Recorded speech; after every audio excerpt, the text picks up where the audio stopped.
We love Nigel Farage here in Australia, and of course, he is the leader of the Reform Party in the UK. I have been waiting all weekend and all this week to have a chat to him about the nonsense that happened at the Glastonbury Music Festival. Yes, musicians like to be over the top, but this is just an outright crime, isn't it?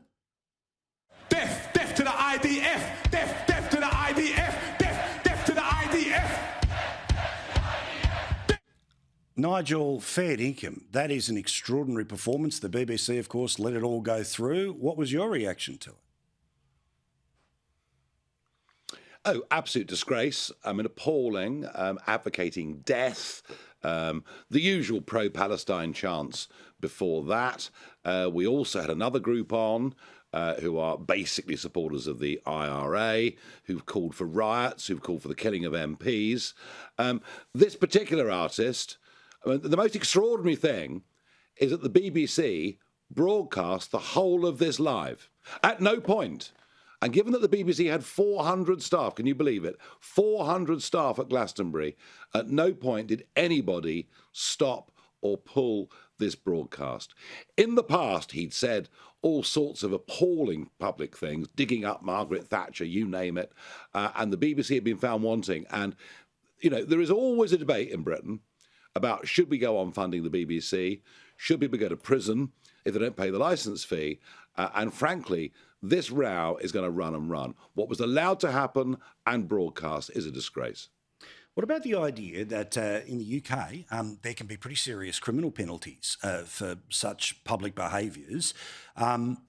We know that there's free speech and we want to defend unpleasant speech, but sorry, outright demanding the death of people is beyond any line any of us can defend here. Do you think this is going to become a proper criminal matter, or police tick and flick this one?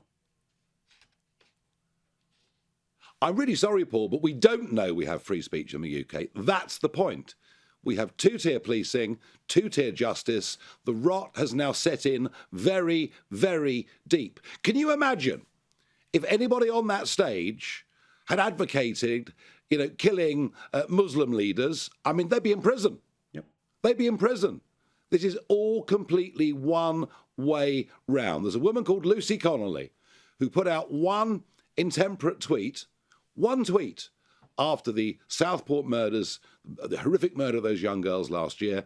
She's serving a 31-month prison sentence, and to date, no charges have been brought either against this guy or kneecap the Irish Republicans who've advocating killing members of Parliament, literally killing members of Parliament.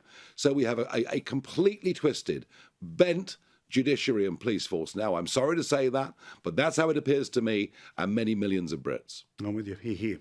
All right, Keir Starmer, supposedly one of the great threats to his prime ministership is some changes in and around disability benefits. Apparently Labor MPs, and there's quite a few of them, are starting to rally and ratchet up against these things. You're in the Parliament. What's he trying to do, and do you think it could be the beginning of the end for him?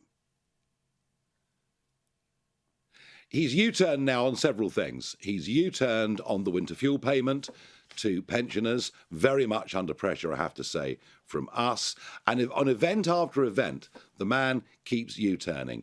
Now he's put forward a policy that would modestly reduce the ballooning size of our disability benefit. I mean, think about this. 1 in 10 Brits of working age is now on disability benefit. Wow. 1,000 people a day are joining disability benefits. But he has so lost control of his party, and the left is now very, very much in the ascendancy, that he's put forward these proposals. An overwhelming number of his own MPs, they wouldn't vote for it. Now he's put forward a series of amendments which, believe it or not, would give us two-tier benefits, different benefits for those on the system today to those who might join tomorrow. This is a Prime Minister losing authority. And I thought the biggest clue of the lot was last Friday. He was being interviewed, because don't forget, it's 1 year on since our general election. And in response to the rising reform vote in the Midlands and the North, he said, we're at risk of becoming a country of foreigners because of immigration. And that was all to tack towards us. And now he says he deeply regrets saying it. And he hadn't read the speech properly, which means the man's a puppet. He's given a speech. He gets up and reads it. He stands four square behind nothing in particular. This man doesn't believe in anything. The public have sussed him. And yes, it is the beginning of the end. It'll probably be a slow end, but I tell you what, he's finished. And as you say, more likely they come at him from the left. If you really want to change the country, as you say, if you want to reform the country, vote for reform, and we'll get to some polls in a second. But some people who used to believe that are now off trying to set up their own version of the party. Good luck to them, I suppose. Look, you will always get this. You will always get human beings who come from different worlds. They come into politics and media. They think they're really, really famous because they've been on telly, and they assume because a couple of people in a pub are nice to them that suddenly they can forge big, thriving political movements. Believe you me, if you're coming from outside the mainstream, you're coming from outside Labour and the Conservatives, it's taken me 30 years to get to the top of the opinion polls. 30 years. If they're prepared to wait that long, very good luck to them. Good luck to them. I don't know that any of them can have the stomach for what you've been through. But speaking of, what about these polls, as you say, a year on? They're spoken to about 11,500 people. They worked out if an election was held now, Reform would win 271 seats. You'd be the government. Labor would be 178 seats, which is a little down on the 411 that they won last year. The Tories would finish behind the Liberal Democrats with just 46 seats.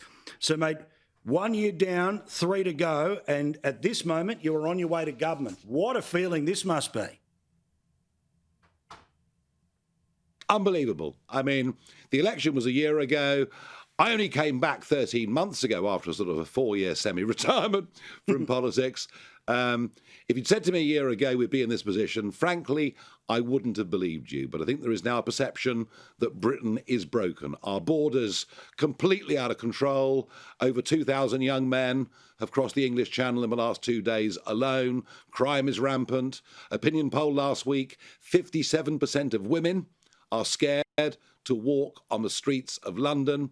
The average person's getting poorer. And frankly, just swapping between Labour and Conservative governments has made no difference at all. They are looking for something different. They're looking for something radical. And in me, they know what they're getting, no question. My oath. Thank you, mate. Look forward to seeing you again next week. Nigel Farage, of course, the leader of the Reform Party in the UK, on its way to government, maybe just 3 years from now.